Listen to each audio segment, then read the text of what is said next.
ಕಾಯಕ ಮತ್ತು ದಾಸೋಹ ತತ್ವಗಳನ್ನು ಈ ಸಮಾಜಕ್ಕೆ ಕಟ್ಟೋದರು.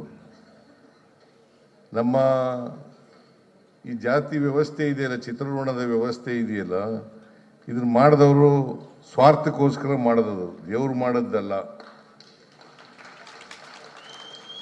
ಇದ್ಯಾರ ನಿದ್ದೆ ಮಾಡ್ತಾವ್ರಲ್ಲ ಅವರು,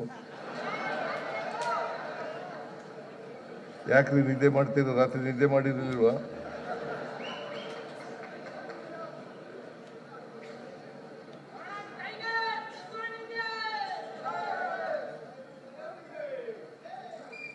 ಕಾಯಕ ಮತ್ತು ದಾಸೋಹ, ಈ ಚತುರ್ವರ್ಣ ವ್ಯವಸ್ಥೆ ಇದೆಯಲ್ಲ, ಬ್ರಾಹ್ಮಣರು, ಕ್ಷತ್ರಿಯರು, ವೈಶ್ಯರು, ಶೂದ್ರರು ಅಂತ ಮಾಡಿದ್ರು. ಈ ಶೂದ್ರರು ಕೈನಲ್ಲಿ ದುಡ್ಡಿರಬಾರ್ದು, ಅದಕ್ಕೋಸ್ಕರ ಇವರು ಯಾವಾಗಲೂ ಕೆಲಸ ಮಾಡುತ್ತಲೇ ಇರಬೇಕು. ದುಡ್ಡು ಸೇರಿಬಿಟ್ರೆ ಕೆಲಸ ಮಾಡಲ್ವಲ್ಲ, ಅದಕ್ಕೋಸ್ಕರ ಶೂದ್ರ ಜನಾಂಗವನ್ನು ನಿರ್ಮಾಣ ಮಾಡಿದ್ರು.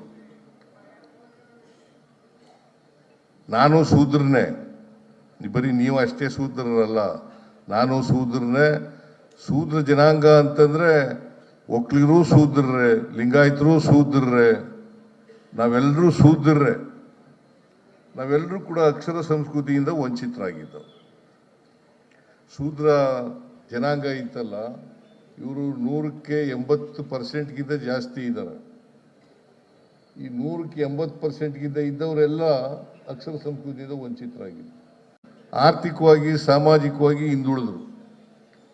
ಅಸಮಾನತೆ ನಿರ್ಮಾಣ ಆಯಿತು ಸಮಾಜದಲ್ಲಿ. ಅದಕ್ಕೆ ಶಿಕ್ಷಣ ಅತ್ಯಂತ ಅವಶ್ಯ ಅಂತಕ್ಕಂಥದ್ದನ್ನು ಮನಗಂಡು ಬಾಬಾ ಸಾಹೇಬ್ ಅಂಬೇಡ್ಕರ್ ಅವರು ಶಿಕ್ಷಣ ಮೂಲಭೂತ ಹಕ್ಕಾಗಿ ಮಾಡ್ತಕ್ಕಂಥ ಕೆಲಸವನ್ನು ಅದನ್ನು ಡೈರೆಕ್ಟಿವ್ ಪ್ರಿನ್ಸಿಪಲ್ಸ್ನಲ್ಲಿ ಇಡ್ತಕ್ಕಂಥ ಕೆಲಸವನ್ನು ಮಾಡಿದ್ರು. ಶಿಕ್ಷಣ ಇಲ್ಲದೆ ಹೋದರೆ ನಾವು ಮನುಷ್ಯರಾಗಲಿಕ್ಕೆ ಸಾಧ್ಯ ಇಲ್ಲ, ಸ್ವಾಭಿಮಾನನೂ ಕೂಡ ಬೆಳೆಸ್ಕೊಳ್ಳಲಿಕ್ಕೆ ಸಾಧ್ಯ ಇಲ್ಲ ಅಂತಕ್ಕಂಥದ್ದನ್ನು ಅರ್ಥ ಮಾಡ್ಕೋಬೇಕಾಗ್ತದೆ. ಶಿಕ್ಷಣದಿಂದ ಯಾರ್ಯಾರು ವಂಚಿತರಾಗಿದ್ರು ಅವರೆಲ್ಲರೂ ಕೂಡ ಸಾಮಾಜಿಕವಾಗಿ, ಆರ್ಥಿಕವಾಗಿ ಹಿಂದೆ ಉಳಿದ್ರು, ರಾಜಕೀಯವಾಗಿ ಹಿಂದೆ ಉಳಿದ್ರು, ಶೈಕ್ಷಣಿಕವಾಗಿ ಹಿಂದೆ ಉಳಿದ್ರು. ಇದನ್ನು ನಾವು ಅರ್ಥ ಮಾಡ್ಕೋಬೇಕಾಗ್ತದೆ. ಸಂವಿಧಾನ, ಬಾಬಾ ಸಾಹೇಬ್ ಅಂಬೇಡ್ಕರ್ ಸಂವಿಧಾನ ಕೊಟ್ಟ ಮೇಲೆ ಎಲ್ರಿಗೂ ಸಮಾನ ಅವಕಾಶಗಳು ಸಿಕ್ಕಿದವು. ಸಮಾನ ಅವಕಾಶಗಳು ಸಿಕ್ಕಿದವು. ಈ ಸಮಾನ ಅವಕಾಶಗಳು ಸಿಕ್ಕದ್ರಿಂದ ಈಗ ನಿಮ್ಮಲ್ಲಿ ಅನೇಕ ಜನ ವಿದ್ಯಾವಂತರಾಗಲಿಕ್ಕೆ ಅನುಕೂಲ ಆಯಿತು. ಈಗ ಶ್ರೀನಿವಾಸ್ ಇದಾರಲ್ಲ, ನೀವು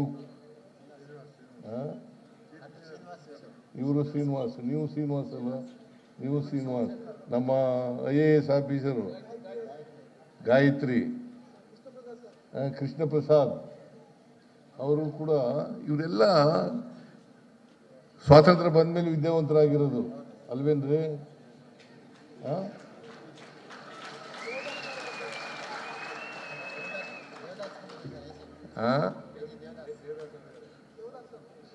ಯಾರು? ದೇವದಾಸ್ ವಕೀಲರು. ನಾನೇ 1947 ಆಗಸ್ಟ್ 3ನೇ ತಾರೀಕು ಹುಟ್ಟಿರೋನು. ಈಗ 79 ವರ್ಷ ನಡೀತಾ ಇದೆ ನನಗೆ. ಇವರೆಲ್ಲ ಈಚೆಗೆ ಹುಟ್ಟಿರೋರು ಅನ್ನೋಕೆ ಕಾಣಿಸುತ್ತೆ, ಸ್ವಾತಂತ್ರ್ಯ ಬಂದ ಮೇಲೆ ಹುಟ್ಟಿರೋರು. 47 ನಾನು ಹುಟ್ಟಿದ್ದು 1947 ಆಗಸ್ಟ್ 3ನೇ ತಾರೀಕು ಹುಟ್ಟಿದ್ದು. ಇವರೆಲ್ಲ ಈಚೆಗೆ ಹುಟ್ಟಿರೋರು. ಸಂವಿಧಾನ ಬಂದ ಮೇಲೆ, ಸಂವಿಧಾನ ಜಾರಿಯಾಗಿ 1950 26ನೇ ತಾರೀಕು, ಅಲ್ಲಿ ಸಂವಿಧಾನದಲ್ಲಿ ಬಹಳ ಸ್ಪಷ್ಟವಾಗಿ ಹೇಳಿದ್ದಾರೆ, ಎಲ್ಲರಿಗೂ ಸಮಾನವಾದಂಥ ಅವಕಾಶಗಳು ಸಿಕ್ಕಬೇಕು. ಸಮಾನ ಅವಕಾಶಗಳು ಸಿಕ್ಕಿದಾಗ ಮಾತ್ರ ನಾವು ವಿದ್ಯಾವಂತರಾಗಲಿಕ್ಕೆ ಸಾಧ್ಯ ಆಗ್ತದೆ, ಎಲ್ರಿಗೂ ಶಿಕ್ಷಣ ಕೊಡಲಿಕ್ಕೆ ಸಾಧ್ಯ ಆಗ್ತದೆ. ಆಮೇಲೆ ಮನಮೋಹನ್ ಸಿಂಗ್ರವರು ಇದ್ದಾಗ ಡೈರೆಕ್ಟಿವ್ ಪ್ರಿನ್ಸಿಪಲ್ಸ್ ಅಲ್ಲಿ ಇದ್ದಂಥ ಶಿಕ್ಷಣವನ್ನು right to education right to education ಅಂತ ಮಾಡೋದು. ಅದು ಈಗ ಮೂಲಭೂತ ಹಕ್ಕಾಗಿ ಆಗಿದೆ. ಇದನ್ನು ನಾವು ಅರ್ಥ ಮಾಡ್ಕೋಬೇಕಾಗ್ತದೆ. ಅದಕ್ಕೆ ಬಾಬಾ ಸಾಹೇಬ್ ಅಂಬೇಡ್ಕರ್ ಅವರು ಕಾನ್ಸ್ಟಿಟ್ಯೂಂಟ್ ಅಸೆಂಬ್ಲಿಯಲ್ಲಿ ಭಾಷಣ ಮಾಡ್ತಾ ಹೇಳ್ತಾರೆ. ಏನಂತ ಹೇಳ್ತಾರೆ ಅಂತಂದರೆ, 1950 ಜನವರಿ 26ನೇ ತಾರೀಕು ಆದಮೇಲೆ ವೈರುಧ್ಯತೆ ಇರ್ತಕ್ಕಂಥ ಸಮಾಜಕ್ಕೆ ಕಾಲಿಡ್ತಾ ಇದ್ದೀವಿ. ವೈರುಧ್ಯತೆ ಇರ್ತಕ್ಕಂಥ ಸಮಾಜಕ್ಕೆ ಕಾಲಿಡ್ತಾ ಇದ್ದೀವಿ. ಆ ಸಮಾಜದಲ್ಲಿ ಅನೇಕ ಅಸಮಾನತೆಗಳಿದ್ದಾವೆ. ಆರ್ಥಿಕವಾಗಿ ಅಸಮಾನತೆ ಇದೆ, ಸಾಮಾಜಿಕವಾಗಿ ಅಸಮಾನತೆ ಇದೆ, ಶೈಕ್ಷಣಿಕವಾಗಿ ಅಸಮಾನತೆ ಇದೆ, ರಾಜಕೀಯವಾಗಿ ಅಸಮಾನತೆ ಇದೆ. ಇವರೆಲ್ಲರಿಗೂ ಕೂಡ ಸಮಾನತೆ ಬರಬೇಕಾದ್ರೆ, ಇವರೆಲ್ಲ ಮುಖ್ಯವಾಗಿ ಬರಬೇಕಾದ್ರೆ ಅಸಮಾನತೆ ತೊಲಗಲೇಬೇಕು ಅಂತಕ್ಕಂಥ ವಿಚಾರಗಳನ್ನು ಬಾಬಾ ಸಾಹೇಬ್ ಅಂಬೇಡ್ಕರ್ ಅವರು ಸಂವಿಧಾನದಲ್ಲಿ ಸೇರಿಸಿದ್ದಾರೆ. ನಾನು ನಿಮಗೆ ಸಲಹೆ ಮಾಡೋದೇನಪ್ಪ ಅಂತಂದ್ರೆ, ನೀವೆಲ್ಲರೂ ಕೂಡ ವಿದ್ಯಾವಂತರಾಗಲೇಬೇಕು.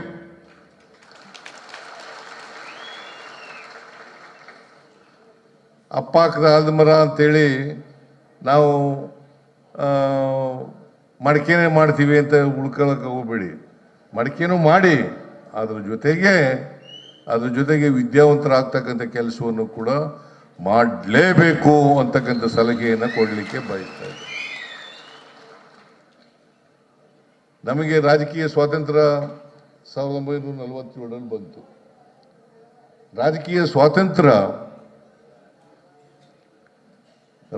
ಸ್ವಾತಂತ್ರ್ಯ ಯಶಸ್ವಿ ಆಗಬೇಕಾದ್ರೆ ಎಲ್ರಿಗೂ ಕೂಡ ಸಾಮಾಜಿಕ ಆರ್ಥಿಕ ಸ್ವಾತಂತ್ರ್ಯ ಬಂದಾಗ ಮಾತ್ರ ಅದು ಯಶಸ್ವಿ ಆಗ್ತದೆ ಅಂತಕ್ಕಂಥ ಮಾತುಗಳನ್ನು ಹೇಳಿದ್ರು. ಅದಕ್ಕೋಸ್ಕರನೇ ಸಾಮಾಜಿಕ ಸ್ವಾತಂತ್ರ್ಯ, ಆರ್ಥಿಕ ಸ್ವಾತಂತ್ರ್ಯ ತಳಹದಿ ರಾಜಕೀಯ ಸ್ವಾತಂತ್ರ್ಯಕ್ಕೆ. ಈ ತಳಹದಿಯ ಮೇಲೆ ರಾಜಕೀಯ ಸ್ವಾತಂತ್ರ್ಯ ನಿಂತಿರ್ತಕ್ಕಂಥದ್ದು. ಅದಕ್ಕೆ ಅಸಮಾನತೆ ತೊಲಗದೆ ಹೋದರೆ, ಎಲ್ಲಿವರೆಗೆ ಅಸಮಾನತೆ ಇರ್ತದೆ, ಅಸಮಾನತೆಯಿಂದ ಯಾರು ನರಳ್ತಾರೆ, ತೊಂದರೆ ಅನುಭವಿಸ್ತಾರೆ, ಆ ಜನ ಒಂದು ದಿನ ಸ್ವಾತಂತ್ರ್ಯದ ಸೌಧವನ್ನೇ ಧ್ವಂಸ ಮಾಡ್ತಾರೆ ಅಂತಕ್ಕಂಥ ಮಾತುಗಳನ್ನು ಬಾಬಾ ಸಾಹೇಬ್ ಅಂಬೇಡ್ಕರ್ ಅವರು ಎಚ್ಚರಿಕೆಯ ಮಾತುಗಳನ್ನು ಹೇಳಿದ್ದಾರೆ. ವಿದ್ಯೆ ಯಾರಪ್ಪನ ಮನೆ ಸೊತ್ತಲ್ಲ. ಯಾರ ಮನೆ ಸುತ್ತ ಅದು ಒಂದು ಕಾಲದಲ್ಲಿ ಇತ್ತು. ಈಗ ನನಗೆ ನಮ್ಮ ಮನೆಯಿಂದ ನಮ್ಮ ಅಜ್ಜಿ ಹೇಳ್ತಾ ಇದ್ಲು ನನಗೆ, ಕುರುಬರಿಗೆ ಯಾಕೆ ವಿದ್ಯೆ ಅಂತ. ಕುರುಬರಿಗೆ ಯಾಕೆ ವಿದ್ಯೆ? ನಮ್ಮಪ್ಪ ಶಾಲೆಗೆ ಕಳಿಸಲೇಬೇಕು ಅಂತ ಹಠ ಹಿಡಿದಿದ್ರು. ಆಗ ಕುರುಬರಿಗೆ ಯಾಕೆ ವಿದ್ಯೆ? ಕುರಿ ಕಾಯೋದು, ದನ ಕಾಯೋದು ಮಾಡ್ಕೊಂಡು ಇರಬೇಕಾಗು ಅಂತ ಅನ್ನೋದು ಬಿಟ್ಟು ಕುರುಬರಿಗೆ ಯಾಕೆ ವಿದ್ಯೆ ಅಂತಕ್ಕಂಥ ಮಾತುಗಳನ್ನು ಹೇಳ್ತಾ ಇದ್ರು. ಅದು ಒಂದು ವರ್ಗಕ್ಕೆ ಸೀಮಿತವಾಗಿತ್ತಂತ ಆ ಥರ ಜನರಲ್ಲಿ ಭಾವನೆಗಳನ್ನು ಬಿತ್ತುಬಿಟ್ಟಿದ್ರು. ಕಾನ್ಸ್ಟಿಟ್ಯೂಷನ್ ಬರೆದವ್ರು ಯಾರು? ಅಂಬೇಡ್ಕರ್ ಅವರು. ಅವ್ರು ಯಾವ ಜಾತಿ ಸೇರಿದ್ರು? ಮೇಲ್ಜಾತಿಯಿಂದ ಬಂದಿರಲಿಲ್ಲ ಅವರು. ಈಗ ನಿಮ್ಮಲ್ಲಿ ಒಬ್ಬರು ಮೆಂಬರ್ ಆಗಿದ್ರಲ್ಲ,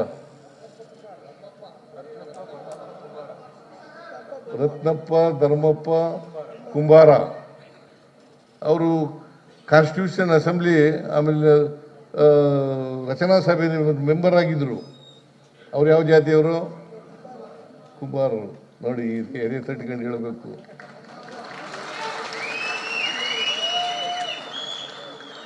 ಅದರಿಂದ ವಿದ್ಯೆ ಇದೆಯಲ್ಲ, ಯಾರಪ್ಪನ ಮನೆ ಸೊತ್ತಲ್ಲ.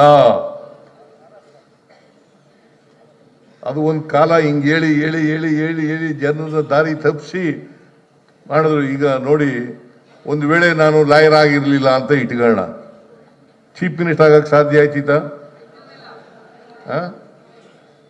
ಆಯ್ತೀತಾ? ನಮ್ಮಪ್ಪ ಓದಿಸೋದ್ರಿಂದ ನಾನು ಲಾಯರ್ ಆದೆ. ನನ್ನ ತಮ್ಮದಿರಿಬ್ರು ಓದಲೇ ಇಲ್ಲ, ಶಾಲೆಗೆ ಹೋಗ್ಲಿಲ್ಲ. ನಮ್ಮ ಅಕ್ಕದಿರಿಬ್ರು ಓದಲೇ ಇಲ್ಲ, ಶಾಲೆಗೆ ಹೋಗ್ಲಿಲ್ಲ. ನಮ್ಮ ಅಣ್ಣ ಮಾತ್ರ 4ನೇ ತರಗತಿವರೆಗೂ ಓದಿಲ್ಲ. ನಾನು ಯಾಕೆ ಈ ಮಾತು ಹೇಳ್ತಾ ಇದ್ದೀನಿ ಅಂತಂದರೆ, ಅದಕ್ಕೆ ನಾರಾಯಣ ಗುರುಗಳು ಗೊತ್ತಿರಬೇಕಲ್ಲ ನಿಮಗೆ. ನಾರಾಯಣ್ ಗುರು ಕೇರಳದವರು, ಅವರು ಶಿಕ್ಷಣಕ್ಕೆ ಒತ್ತು ಕೊಡ್ತಕ್ಕಂಥ ಕೆಲಸವನ್ನು ಮಾಡ್ತಾರೆ.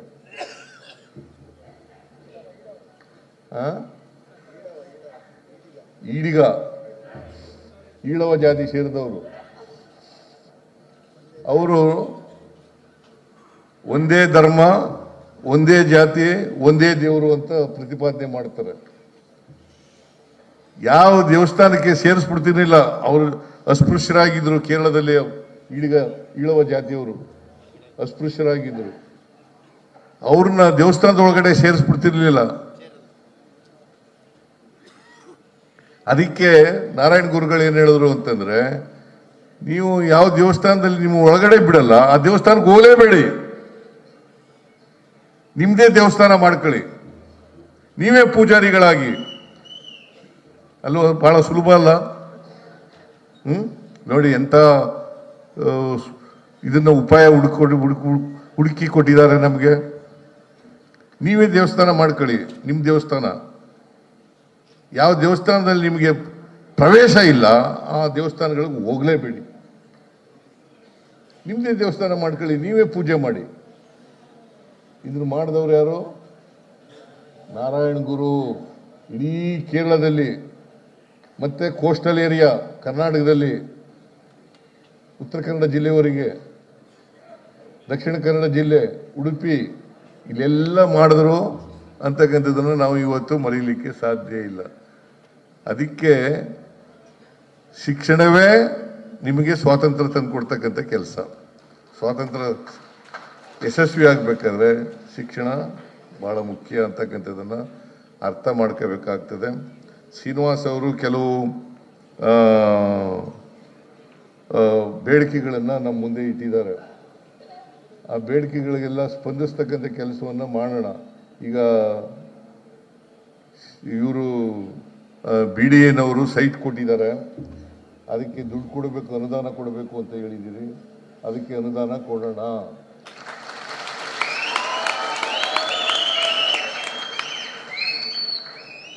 ಮತ್ತೆ ಕುಂಬಾರರ ಸಂಘದ, ಆಮೇಲೆ ಕುಂಬಾರ ಜನಾಂಗದ ಅಭಿವೃದ್ಧಿ ನಿಗಮ ಆಗಿದೆ, ಅದು ಇನ್ನೂ ಕೂಡ ರಿಜಿಸ್ಟ್ರೇಷನ್ ಆಗಿಲ್ಲ ಅಲ್ವಾ? ಆ ರಿಜಿಸ್ಟ್ರೇಷನ್ ಮಾಡಿಸಿ ಅದಕ್ಕೂ ಕೂಡ ಅನುದಾನವನ್ನ ಕೊಡ್ತೇನೆ ಅಂತಕ್ಕಂಥ ಮಾತುಗಳನ್ನ ಈ ಸಂದರ್ಭದಲ್ಲಿ ಹೇಳಲಿಕ್ಕೆ ಬಯಸ್ತಾ ಇದ್ದೀನಿ.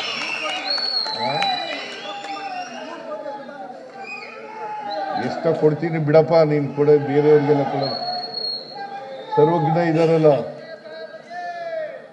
ಸರ್ವಜ್ಞ ಯಾರು ಮಾಡಿದವರು? ಮತ್ತೆ ಅದನ್ನ ಡೆವಲಪ್ ಮಾಡ್ತಕ್ಕಂಥ ಕೆಲಸ ಮಾಡೋಣ. ಪ್ರಾಧಿಕಾರ ಮಾಡಿದವ್ರಿಗೆ ಡೆವಲಪ್ ಮಾಡಕ್ಕಾಗಲ್ದಿಲ್ವಾ? ನಿಮ್ಮ ಜನಾಂಗದವರಿಗೆ ಏನಪ್ಪಾ ಅಂತಂದ್ರೆ, ಸರ್ವಜ್ಞನಂತ ಒಬ್ಬ ವ್ಯಕ್ತಿಯನ್ನ ಸಮಾಜಕ್ಕೆ ಕೊಟ್ರಲ್ಲ, ಅದು ಹೆಮ್ಮೆ ಪಡ್ತಕ್ಕಂಥ ವಿಚಾರ ಅಂತಕ್ಕಂಥ ಮಾತು ಅಲ್ವಾ? ನನಗೆ ಸಮಯ ಇಲ್ಲ, ಇನ್ನು ಮಾತಾಡಬೇಕು ಅನ್ಕೊಂಡಿದ್ದೆ. ಇಲ್ಲ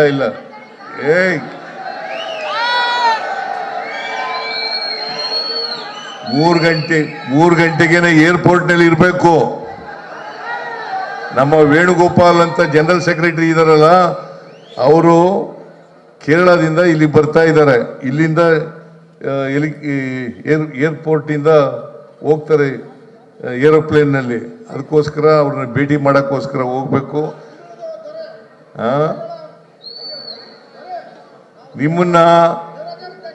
ನಿಮಗೆ ಸರ್ಕಾರ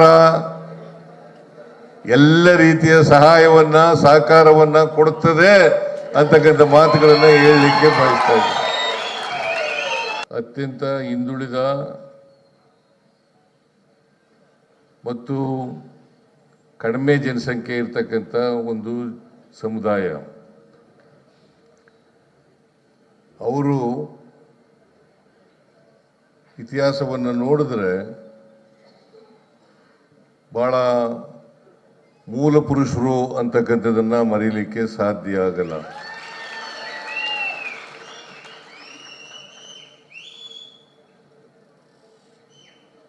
ಕಾಯಕ ಯೋಗಿಗಳು ಅವರು. ಈಗ ತಾನೇ ಇಲ್ಲಿ ಎಂಥದ್ದು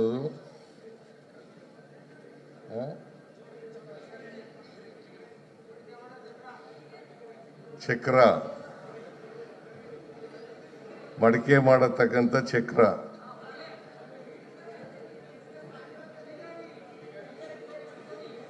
ಎಂಥದೋ ಒಂದು ಅದನ್ನ ತಿರುಗಿಸಿ ಉದ್ಘಾಟನೆಯನ್ನ ಮಾಡಿದ್ದೇವೆ.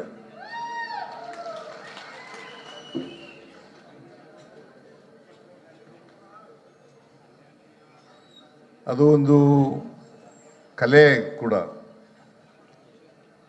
ಈ ಕಲೆಯನ್ನು ಎಲ್ಲರೂ ಮಾಡೋಕ್ಕಾಗಲ್ಲ. ಯಾರಿಗೆ ಪರಿಣಿತಿ ಇರ್ತದೆ ಅವ್ರು ಮಾತ್ರ ಮಾಡಲಿಕ್ಕೆ ಸಾಧ್ಯ ಆಗುತ್ತೆ ಅಂತಕ್ಕಂಥ ಮಾತುಗಳನ್ನು ಹೇಳಲಿಕ್ಕೆ ಬಯಸ್ತಾರೆ. ಲೋಹ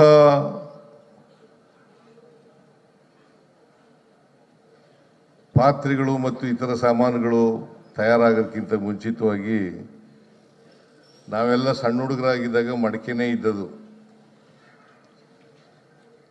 ಇವು ದೊಡ್ಡ ದೊಡ್ಡ ಇದನ್ನ ಇದು ಮಾಡಬೇಕಾದ್ರೂ ಕೂಡ ಮಡಿಕೆನಲ್ಲೇ ಮಾಡಿದಂಥ ಪದಾರ್ಥಗಳು ಇರ್ತಿದ್ದವು. ಈಗ ಮಣ್ಣಿನಲ್ಲಿ ಅನೇಕ ಕಲಾಕೃತಿಗಳನ್ನು ಮಾಡಲಿಕ್ಕೆ ಪ್ರಾರಂಭ ಮಾಡಿದ್ದಾರೆ. ಸೊ ಅದರಿಂದ ಈ ಕಲಾಕೃತಿಗಳನ್ನು ಮಾಡ್ತಕ್ಕಂಥದ್ದು ಇದೆಯಲ್ಲ, ಇದು ಒಂದು ಕಾಯಕ ಅಂತಕ್ಕಂಥ ಮಾತುಗಳನ್ನು ಹೇಳಲಿಕ್ಕೆ ಬಯಸ್ತಾ ಇದ್ದಾನೆ. ಬಸವಣ್ಣವರು 12ನೇ ಶತಮಾನದಲ್ಲಿ ಕಾಯಕ ಮತ್ತು ದಾಸೋಹ ತತ್ವಗಳನ್ನು ಈ ಸಮಾಜಕ್ಕೆ ಕಟ್ಟೋದರು. ನಮ್ಮ ಈ ಜಾತಿ ವ್ಯವಸ್ಥೆ ಇದೆಯಲ್ಲ, ಚಿತ್ರಋಣದ ವ್ಯವಸ್ಥೆ ಇದೆಯಲ್ಲ, ಇದನ್ನ ಮಾಡಿದವರು ಸ್ವಾರ್ಥಕ್ಕೋಸ್ಕರ ಮಾಡೋದು, ದೇವ್ರು ಮಾಡೋದಲ್ಲ. ಇದ್ಯಾರ ನಿದ್ದೆ ಮಾಡ್ತಾವ್ರಲ್ಲ ಅವರು, ಯಾಕ್ರಿ ನಿದ್ದೆ ಮಾಡ್ತೀರ? ರಾತ್ರಿ ನಿದ್ದೆ ಮಾಡಿರಲಿಲ್ವಾ?